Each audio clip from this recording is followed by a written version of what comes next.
Other news tonight, an ex-Marine and Oklahoma militiaman sparks a nationwide manhunt. Law enforcement leaders say they're afraid he is heavily armed and will do something drastic. News 9's Dana Hurtnicki joins us live with the latest. Dana?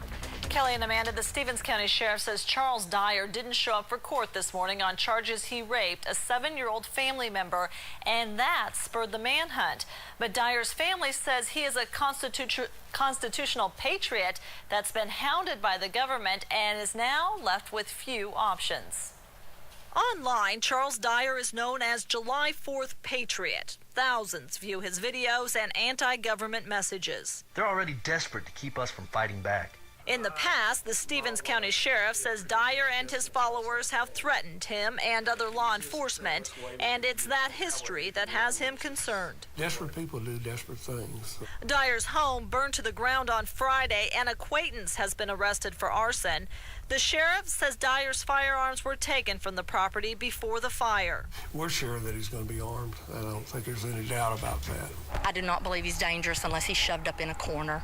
But Dyer's family says he is innocent and gave us this 3-page email Dyer sent to his attorney just after midnight Monday. Dyer writes, "At every turn, my family and I have been threatened and bullied by both the state and federal governments."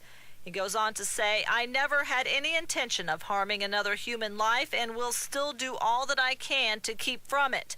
But I also feel I have a God-given right to protect myself and my family."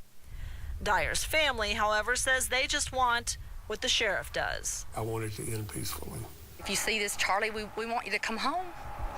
You need to come home and finish the case.